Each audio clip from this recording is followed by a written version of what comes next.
just isn't funny. Look, we're obviously at cross purposes here. I'm talking about Emily Ketch. Yeah, and so am I. She was my friend. Her aunts hated it, but we did move together, you know. She used to be real keen at hide and seek. It could take hours to find her. One time, the last time, it took days. She must have shouted and screamed herself hoarse, but there was nobody to hear her. Where'd she hidden herself? Captain Ketch's old sea chest. The only way to open it was from the outside.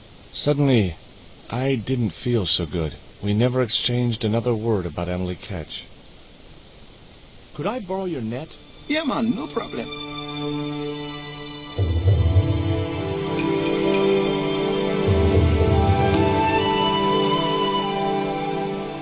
You planning on catching some fish? Nope. I'm after a big rock.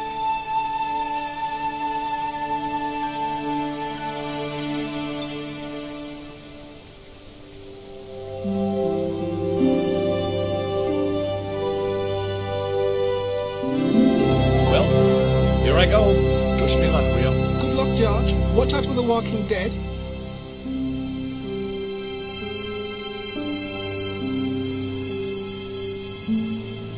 I stumbled down dark stairwells for what seemed like forever, until suddenly I found myself, wow, in an abandoned London Underground station. This place must have been closed down decades ago.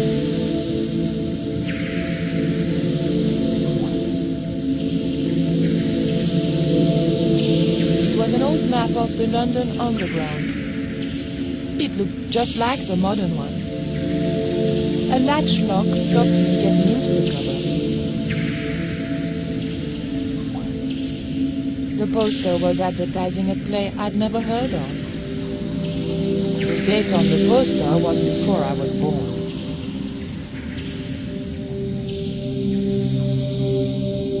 The machine wasn't about to weigh me for nothing.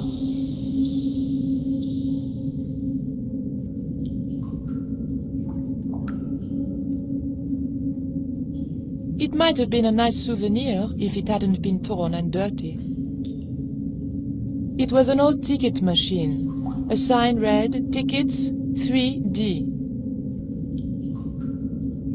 The machine looked like it had sold its last ticket a long time ago. The machine needed to be fed a coin before it would operate. 1D only was embossed below the coin slot. Something protruded slightly from the slot. The slot was much too thin for my fingers. The blade was too thick for the narrow slot. There was nothing very useful in my bag, just a single hair clip.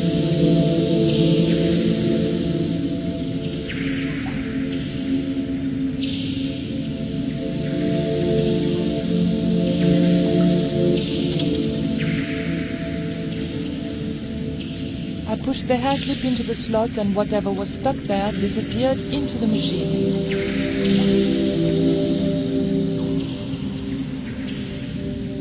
I pulled out an old English penny. A pile of old railway sleepers was blocking the platform.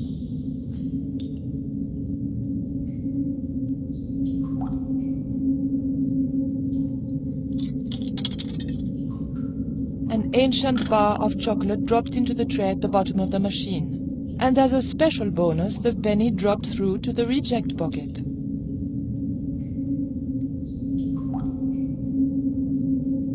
I pulled out an old English penny.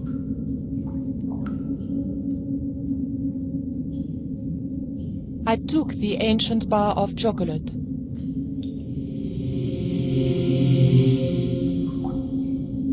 The ghost didn't seem threatening in any way.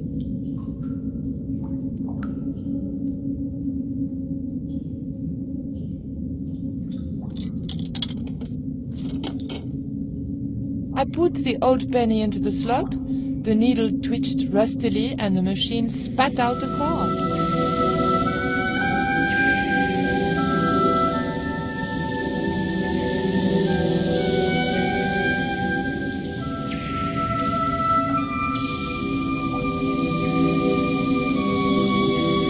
blade of the dagger just fitted between the door and the soft wood frame. The door gave slightly, and then held firm. My fingers were too big to reach into the tiny crack. A small crack had appeared where the dagger had pried the door from its frame. Through the crack, I could just make out the latch which stopped the door from opening. The blade of the dagger was too thick to get into the narrow crack.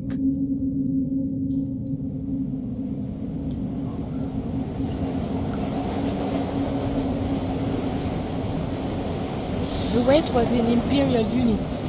It meant nothing to me. The card also had my fortune on it. A family quarrel will turn out to your advantage.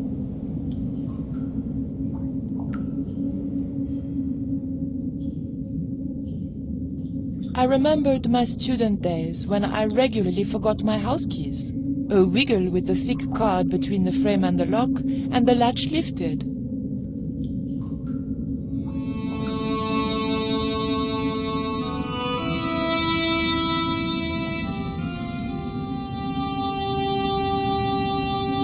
It was too dangerous to start walking along the tracks. I remembered what always happened to Wile E. Coyote when he did that.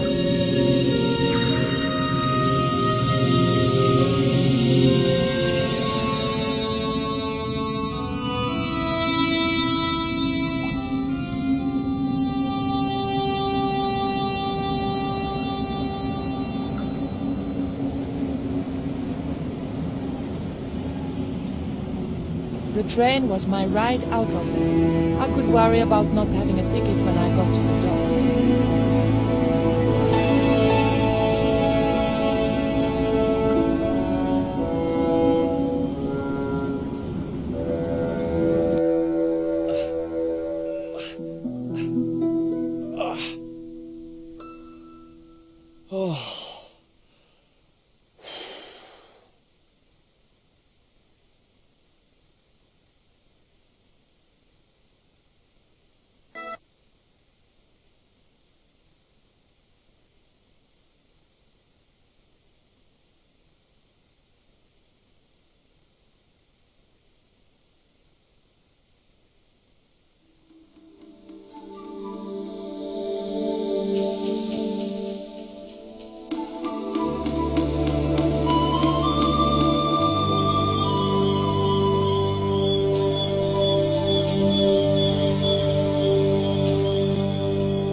A clump of reeds grew out of the stinking swamp. It was a stagnant swamp. Nothing, I mean nothing, would possess me to step into that swamp.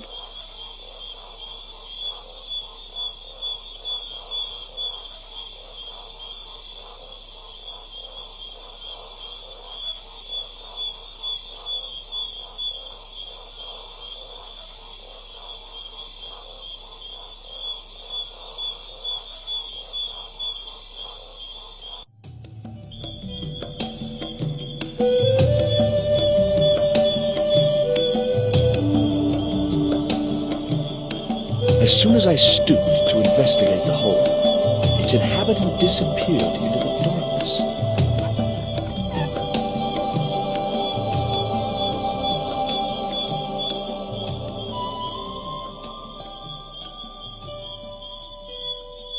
The end of the reed was too narrow for the dart to fit into. The end of the reed had been neatly bitten off. Now I knew what was living in there. A long-toothed, snarling, furry wild thing.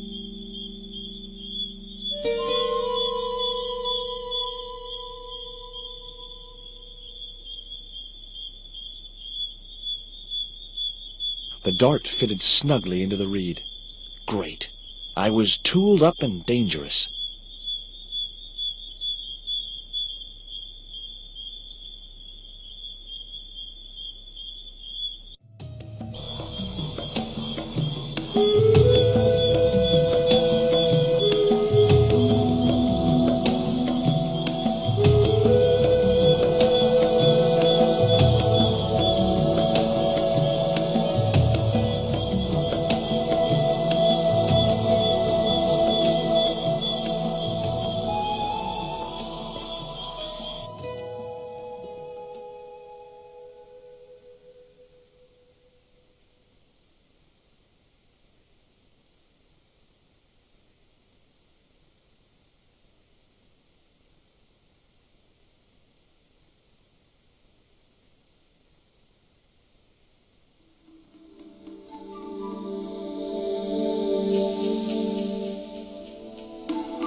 The creeper just came away from the rock as I pulled it.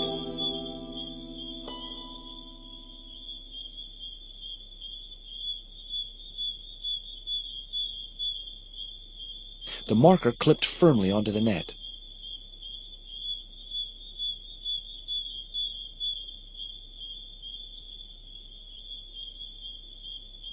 Great. I'd created some sort of creeper marker fishing net assembly. Sometimes I terrify myself with my creative genius.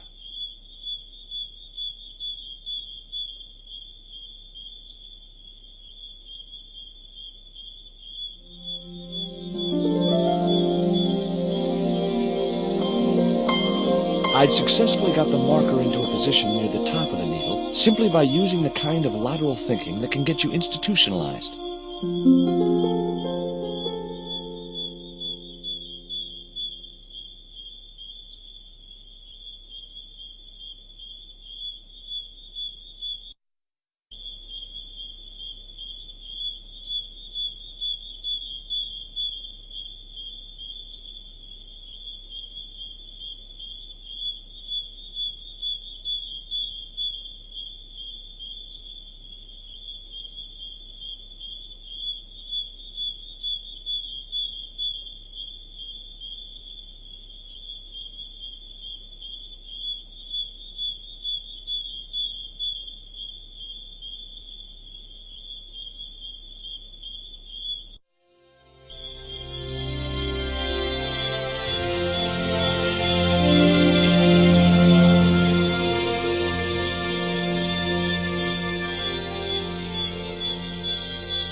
Initials had been carved into the rock.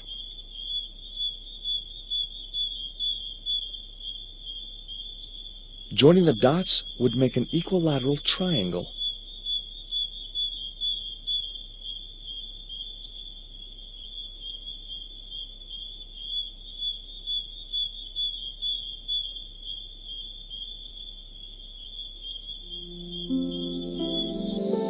The hill I was on had reminded me of a camel's hump as I'd climbed up it. Now I had to see what I could see.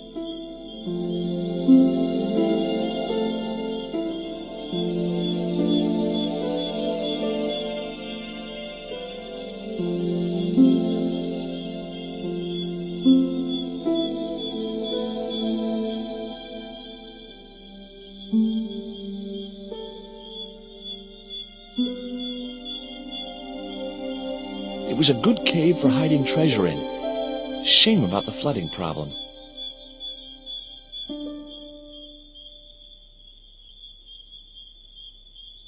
A needle rock. Eye of the needle?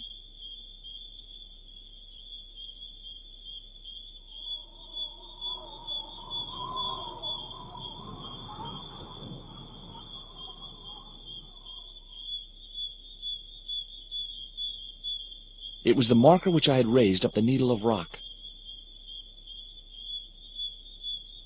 Heck, Ketch could have hidden his treasure anywhere. This island's full of hiding places. I could see the marker I had fastened on the rock down in the forest, and right in line with it, the rock I was looking for.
But the Collar woman was there.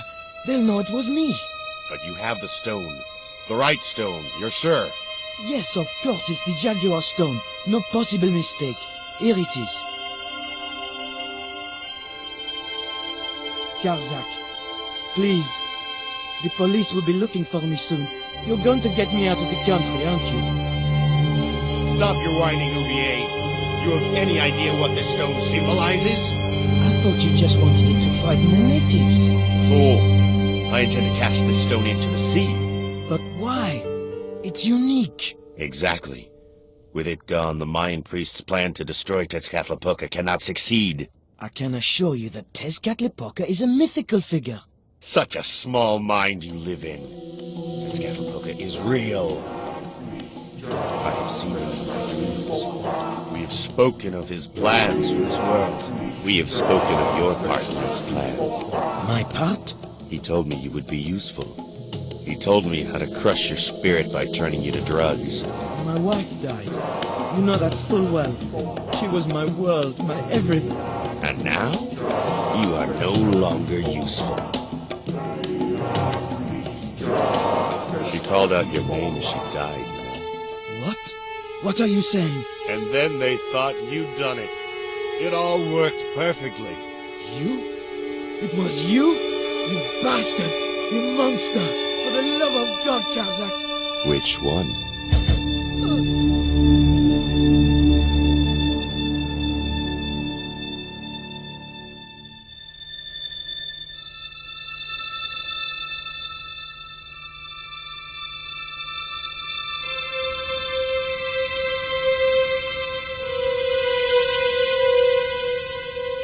There were no signs of life, but I checked that Oublier really was beyond help. We were going to need the stone to thwart Karzak. I knew Oublier would have approved. It was the Jaguar stone, all right.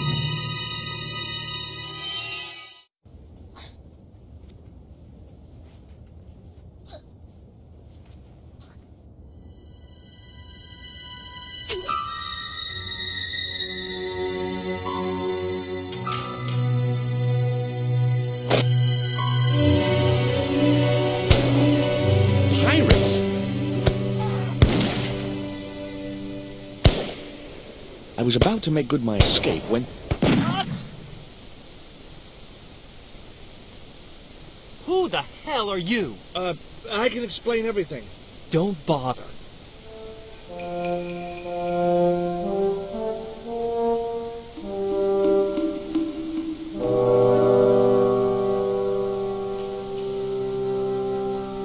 I'm sorry. I didn't realize you were making a movie. So who are you? Stobart. George Stobart. 2 B's and 2 T's. It's okay, Mr. Hawks. He wasn't in the shot. Hawks? This had to be Carlton Hawks, the newest enfant terrible of Tinseltown. I'd read about him.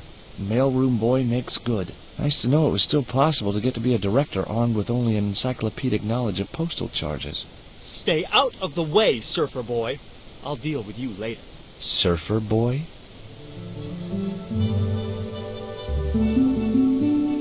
It was a camera, mounted on a precarious dolly, or whatever they call them.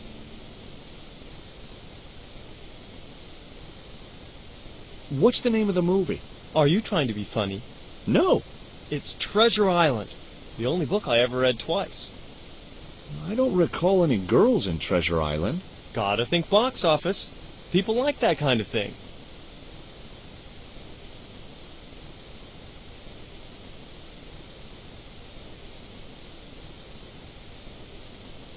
What other changes have you made to the story? Just a few minor details. You haven't written out Long John Silver. Are you questioning my integrity as an artist? Of course Silver's still in it. We've even hung on to Captain Flint. His parrot. His trained attack falcon. Why do you think Blind Pew's blind? Did you say you've changed the ending of the story? That's right. Do they find the treasure? Yeah, but that comes later, after they've escaped the volcanic eruption. A volcano? Sure. Krakatoa. All the millions spent on a movie, and nobody thinks to buy an atlas. Who's playing Jim Hawkins? Haiku McEwen. Oh, don't tell me you've never heard of him. I don't go to the movies too often. Jeez. Haiku is only the hottest teen star in Hollywood. That's why we're on such a tight schedule. Gotta film the close-ups before he hits puberty. Who's the leading lady? Don't you recognize her? That's Sharon Kowalski. Oh, right. I'd never heard of her. You know what the locals call this place, don't you? No, but I guess you're gonna tell me. Zombie Island. Zombies? A crazed gleam came into his eye. Get me the writers. Get me makeup. I want zombie pirates in this movie by the end of today.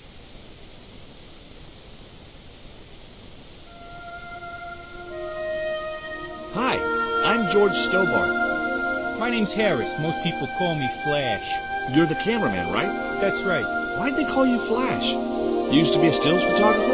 Nope. I decided not to pursue the subject. There was nothing else I wanted to ask the cameraman.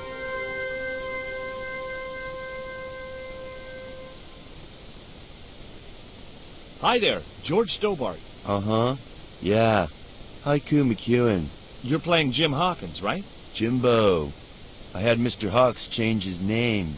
Jimbo Hawkins, right. Is your name really Haiku? Yeah. It was my mom's idea, okay?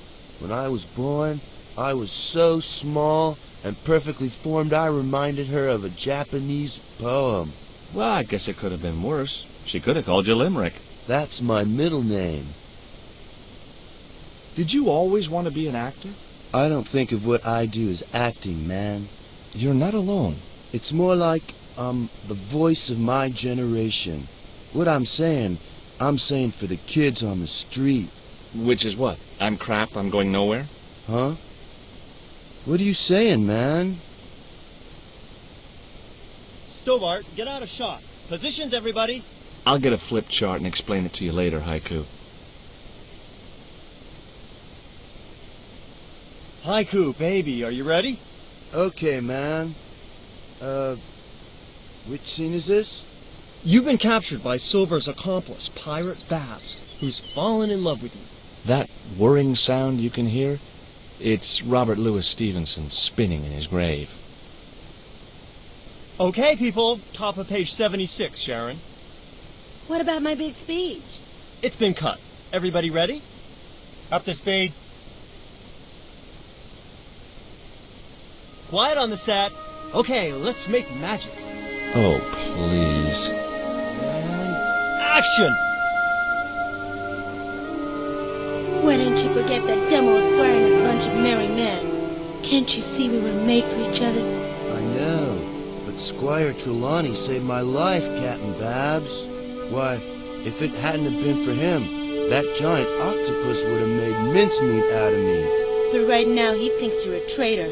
He's locked you out of the stockade, Jimbo. That 20-foot-high wall with spikes might have kept out Silver's men, but it ain't gonna stop me.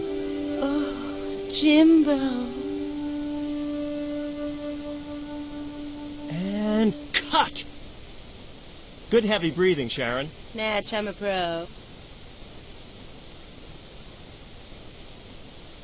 Did you get the heavy breathing, Flash? Did I ever, boss? You should have made this movie in 3D. Haiku, you were great. We're setting up for the stunt now, so get a bite to eat.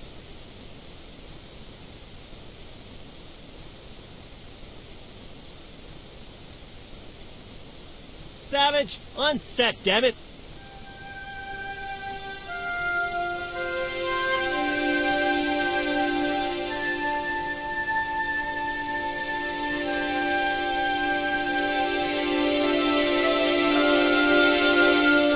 Hey there, I'm George Stobart. Well, hi, handsome. You're cute.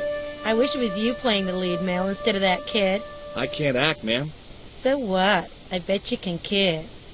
I couldn't believe I was having this conversation with a real movie star.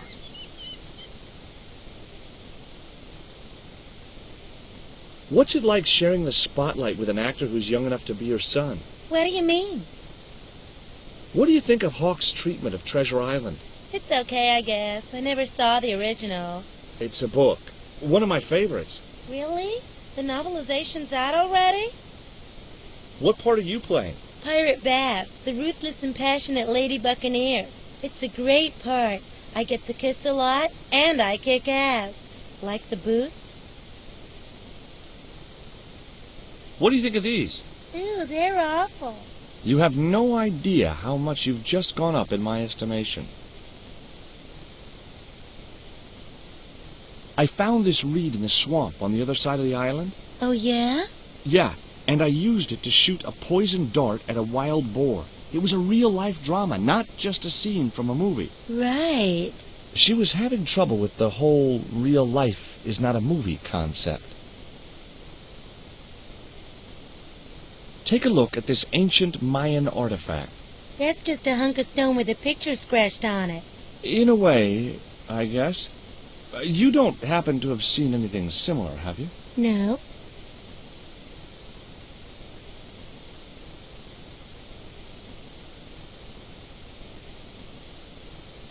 Hi, George Stillborn. Hello, mate. You're English, right? Blimey, you don't miss much, do you? Bert Savage.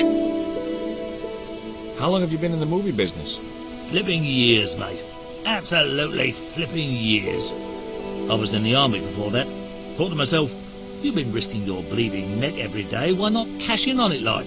So you became a stuntman, just like that? Nah, of course not. I had to do the training first. What training does a stuntman do? First they told me to stand in the road. Then they rammed me down. Straight up.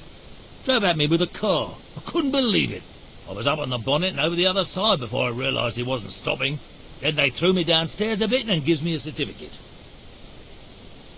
Did you ever work with Carol Climax? The Dirty Dachshund? I'll say.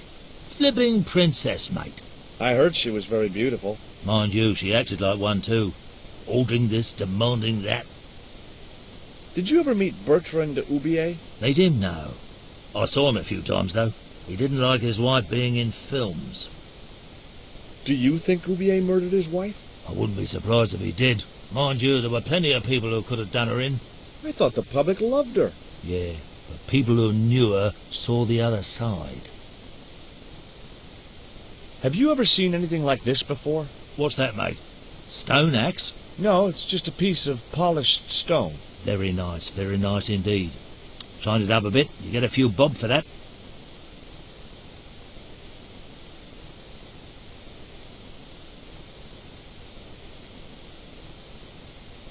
Hey, Haiku. Yeah, man. There was nothing else I wanted to ask him.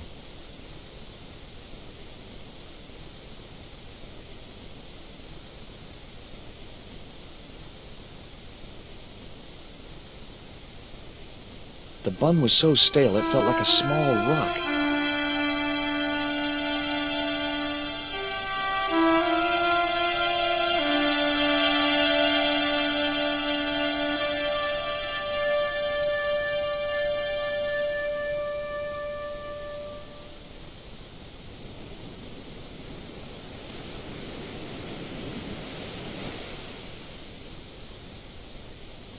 What have you got there?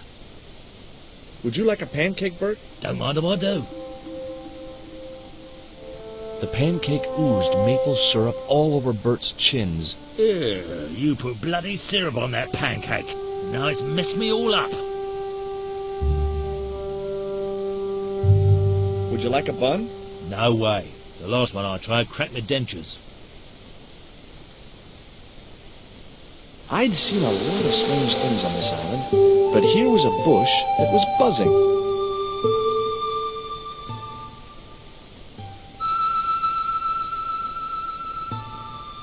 Would you like this pot of syrup?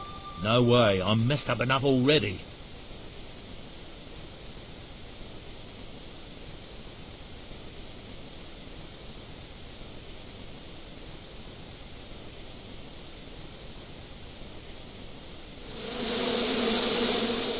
Those hornets were not pleased.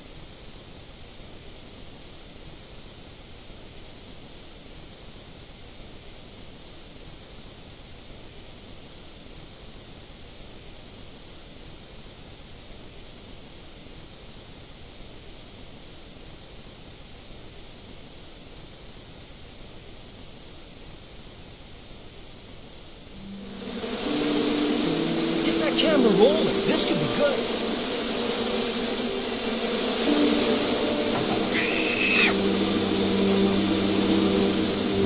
Cut and rig.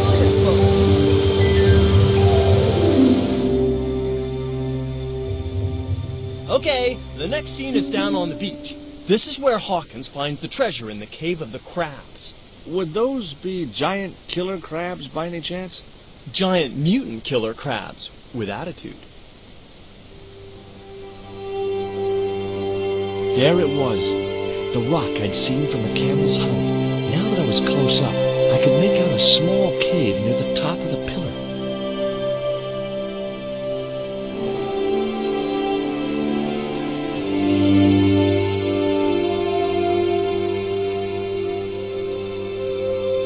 Hey, you! Trouble! Who, me?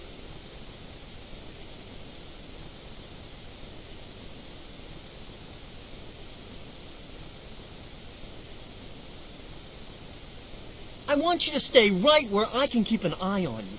I'm not one of your lackeys, Hawks. I go where I like. Not here, you don't. The movie company has rented this island for the duration. You're trespassing. Do as you're told or you're gone.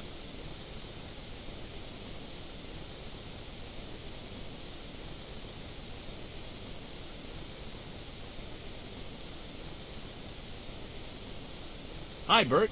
Don't you eye me. Fine friend you turned out to be. What's the problem? Huh. What's it like to work with Carlton Hawk? Flipping misery, mate. Look, Bert, what's wrong? You got a bloody nerve. If I didn't know better, I'd have thought you gave me that pancake just so them hornets would go for me. Oh, Bert, you've wounded me. How can you think that? Well, by looking at the evidence. I don't know why you still want to be a stuntman anyway. This is all I know, isn't it? If I don't do this, what do I do? Well, how about being a stunt coordinator? Being a what? You stand around in a big jacket and a baseball cap, telling the stunt people what to do. I can do that. Hey, you've done the job for years and you're not dead. That's gotta be good for morale. Well, I don't know. You get your own megaphone. I'll do it. George Stobart, international adventurer and roaming careers advisor. What films have you worked on in the past? Remember Death Stalker of the 10th grade? The psychotic biker what crashed into the school bus? That was me. Or what about They Prayed to Satan? I was the bloke in the hospital scene. You know, the one who caught fire, fell through the flipping skylight. I don't think I caught those. Must be cool getting to travel the world like this. Yeah, nice here, innit? My Beryl used to love the seaside. Day out at Clacton. Bloody smashing. A pint of jellied eels washed down with a bottle of brown. Quick feel on a big wheel and a stroll around the town. Course, them days, you could live like a flipping king on 10 bob a night. Tombola, frothy coffee at the cap or the prom. You know, I don't have the faintest idea what you're talking about. I've had a great idea. How about you dress up as Jim Hawkins and climb up to that cave over there? What cave? That cave? You must think I'm balmy. I did me back in being chased by them hornets over that flaming stockade wall. No way am I going up there. Well, that narrowed the field.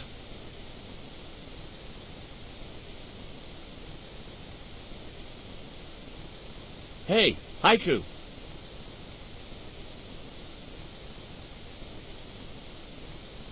Yeah, man. There was nothing else I wanted to ask him. It was a portable movie camera.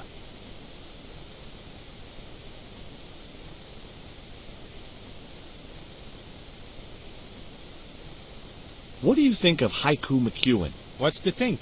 The kid will have earned more by the time his balls drop than I'll earn in a lifetime. Good luck to him.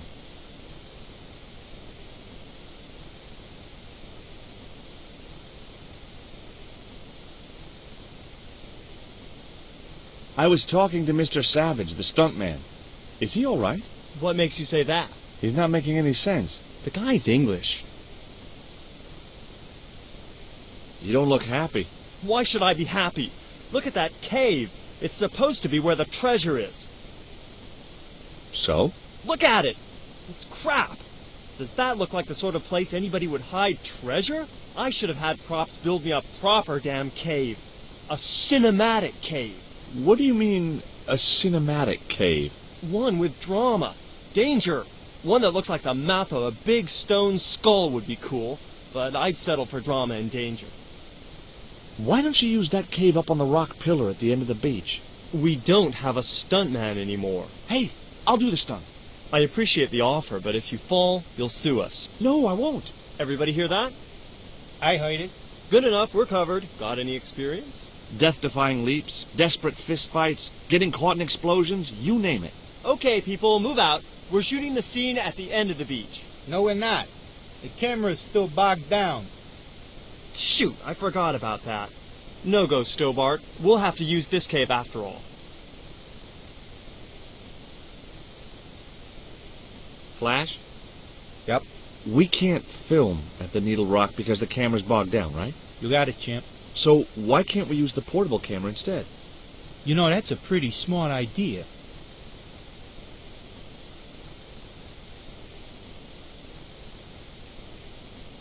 I've been talking to the cameraman. He's got a portable camera. So? So you can use the cave in that rock pillar at the end of the beach. That's a dramatic cave if ever I saw one. We ain't got a stabilized harness for it. The camera'll wobble. Did D.W. Griffiths have a stabilized harness when he made Birth of a Nation? You're right, damn it. Hitchcock, Wells, none of them needed one. For crying out loud, Sam Raimi stabilized his camera on a plank. Props, give me a plank. We're gonna wing it. Hot dog. We're gonna do a cinema verite pirate movie. George, get to wardrobe. We're gonna make you a star. On my way.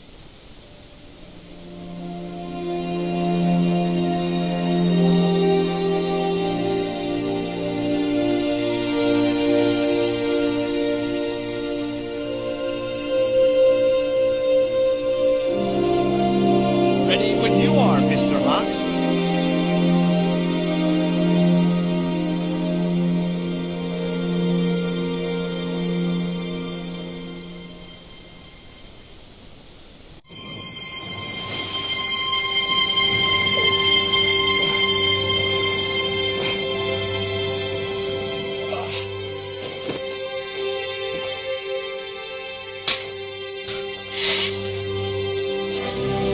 It was the stone which Ketchup captured from the Spanish.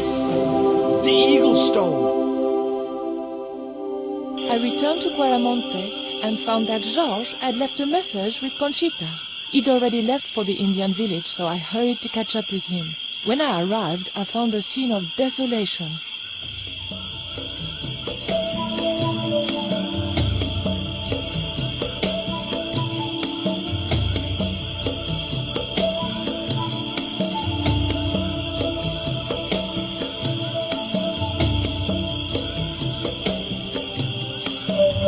These sunglasses are Georges. Georges, where are you? Titi Coco, I'm almost glad to see you.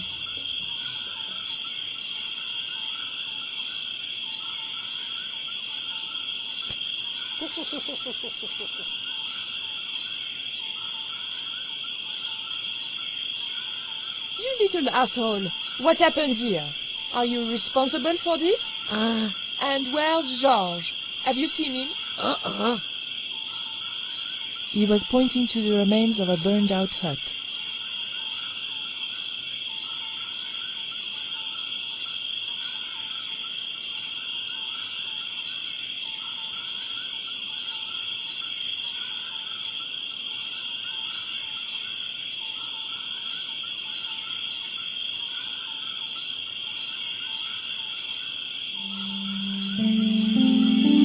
Maybe Georges can make use of these.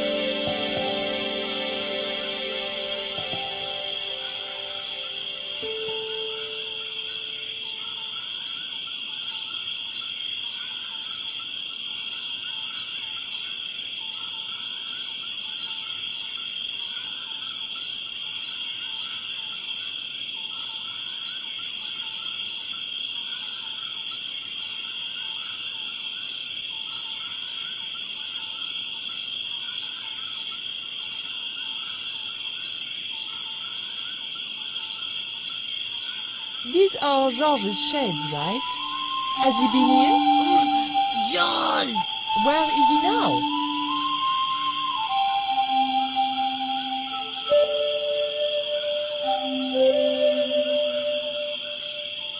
What's that? It looks like the stone we bought from Paris, but it's different. Yes, it has a carving of an eagle. That clinches it. Georges must have found this stone in the Caribbean and managed to hide the stone when the village was attacked by Carzac's men. I hope to God that Georges was all right. Where's Georges? Georges has been here, right? He was pointing to the smoldering remains of a hut.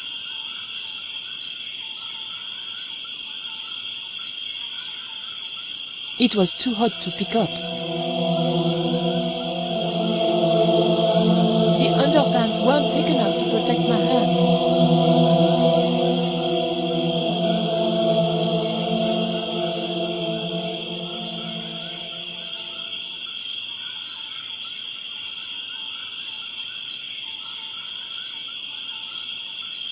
I just didn't have the strength to tip that barrel. Hey, Shorty, make yourself useful and help me with this barrel.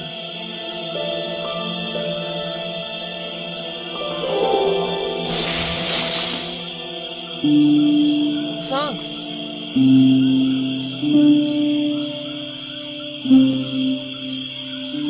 I recognize that. It's the Coyote Stone. I had the Coyote and Jaguar stones. Titipoco had the eagle, according to the shaman. That's all we needed to deal with Tezcatlipoca. Pity he hadn't any ideas for dealing with Carzak.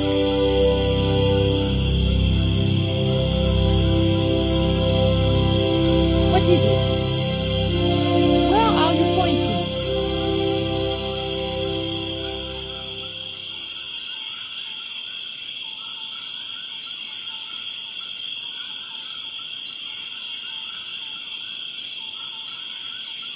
We arrived to find Georges being led up the stairs. We clearly didn't have much time.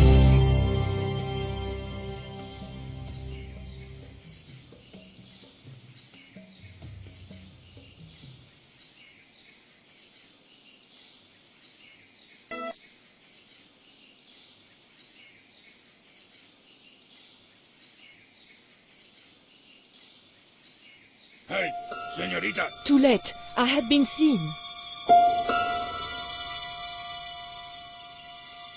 Bonjour, Capitaine. Only Sergeant, pretty one. What are you doing here? Snuggles said I could come here with him. Snuggles? Oh, I mean the General. We're, friends. May I go up the pyramid? We have strict instructions not to let anybody pass. Oh, but I've told you who I am. Surely nobody would mind. Well... Oh, please, I'd be ever so grateful. I tell you what, I'll ask Pablo if it's okay for you to go up. If Pablo saw me, I'd be dead. No, it's not worth the bother. I'm not really that interested in their stupid pyramid anyway. Well, okay. It's men's work up there anyway. I'll just run along and play around here, okay? Okay, you do that.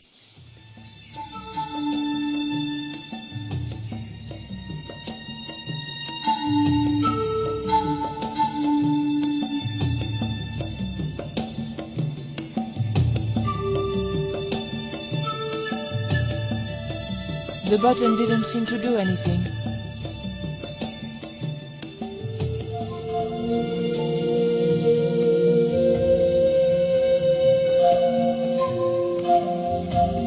The engine looked like it was supposed to power the lift. It was an old electricity generator.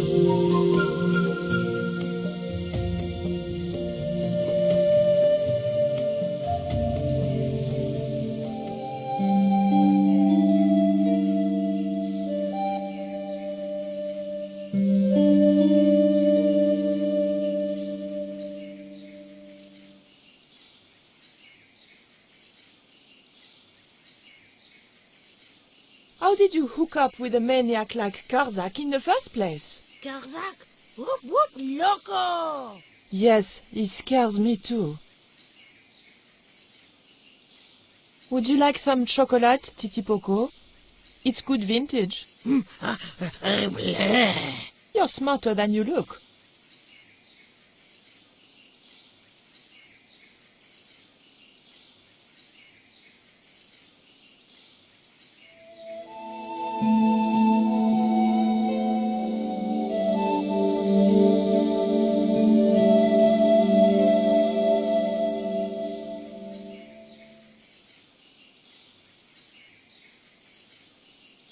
Titipoco, any ideas what I can do with this rope? He just looked at me. If anybody was going to come up with a plan, it was going to have to be me.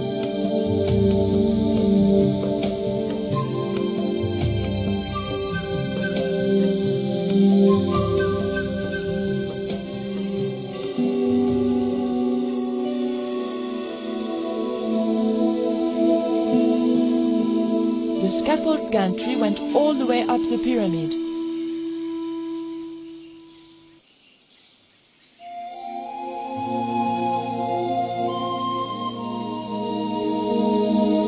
Titipoco, I have an important job for you.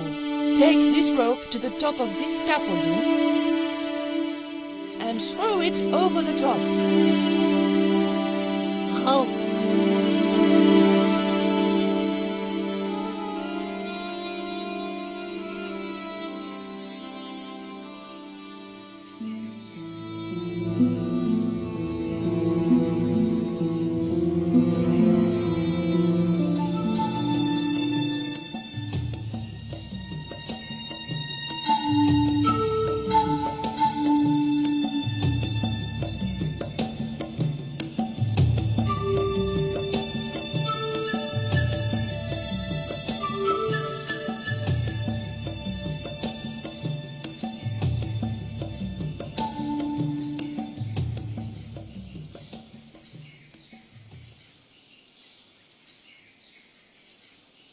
It looked like a fuel line.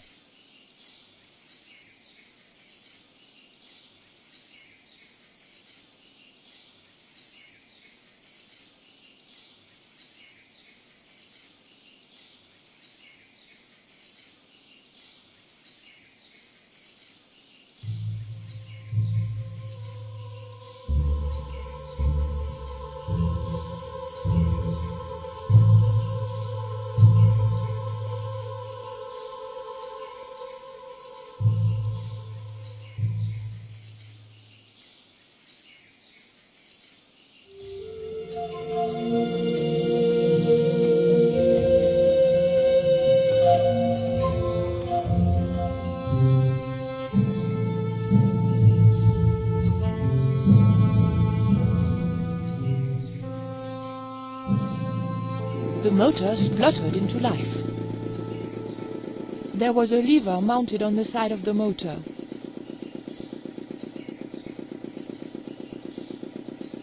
Titipoco, when I tell you, I want you to copy what I am doing. Copy.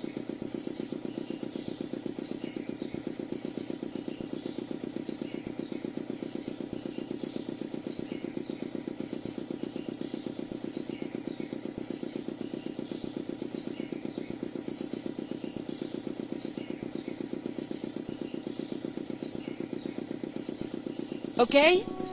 Copy.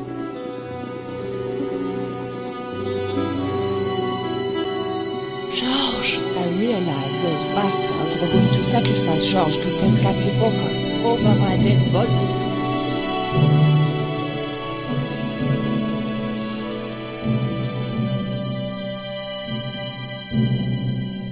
Thankfully, Georges was the only one to notice me. Where are they? The eclipse is about to happen. Patience.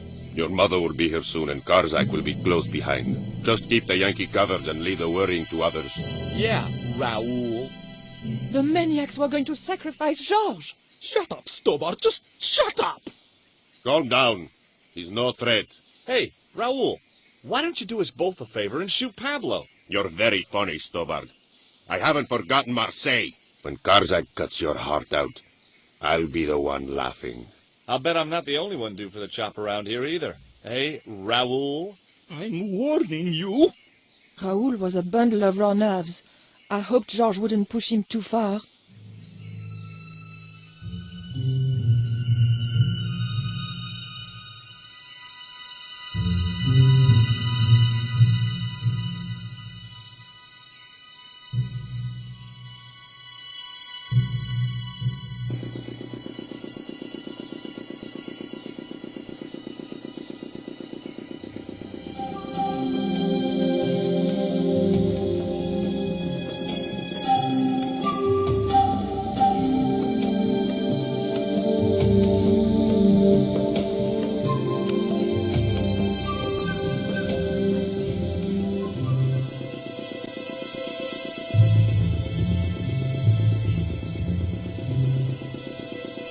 Titipoco, do you still have that lighter gun you pulled on me so amusingly?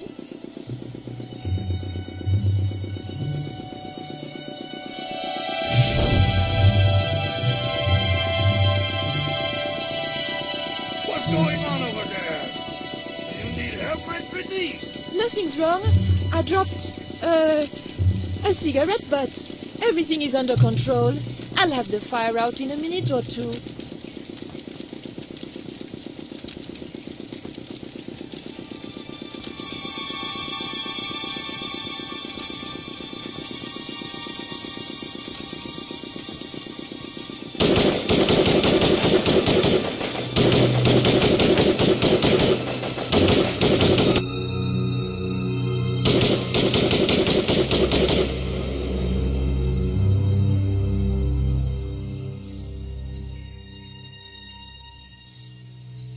What's that? What's happening? Trouble. Give it up. The pyramid's surrounded. I'll find out what the trouble is. Watch Stubber doesn't pull any tricks. If he does, shoot him in the head, not through the heart. Why does it matter? He'll be dead either way. His heart belongs to Tezcatlipoca. That's not true. We just had dinner a couple of times.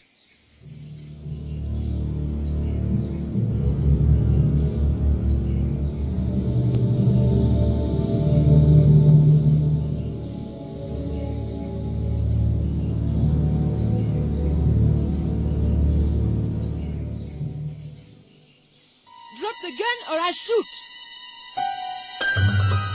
Please, don't hurt me! Don't worry yourself. My finger isn't loaded. Nico, what are you doing here? Firstly, I'm going to set Georges free, and then screw up Karzak's scheme. No, I can't let you do that. Karzak has promised me power! Raoul, wake up. The only thing Karzak has on offer is death. You may want to ask Oublier. Except you can't. Karzak murdered him. You're lying. Oubier's in Europe. Sure he's in Europe. In London, on a mortuary slab with 2 bullet holes in him. But Karzak promised. When he frees Tezcatlipoca, we'll all be granted great power. Listen to her, Raoul. Karzak's insane. I don't know. I need to think. You've let your mother do your thinking for you up to now. You need to think for yourself. Your mother and Karzak think alike. There's only one expendable member of the plan left, and that's you. Mother would never betray me. Oh, I'm tired of trying to reason with you, Raoul. Titipoco. Watch this man, and if he makes a move, shoot him with your gun.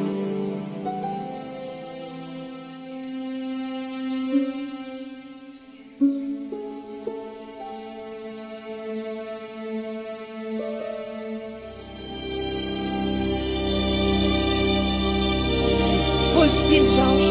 I don't want to sacrifice you by accident.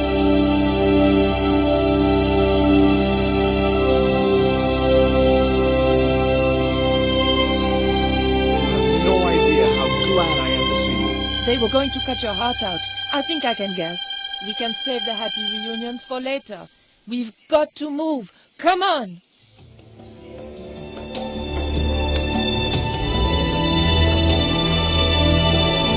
We're safe. This is a dead end. We're toast.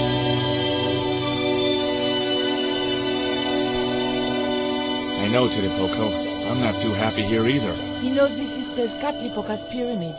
The house of the enemy. Well, we can't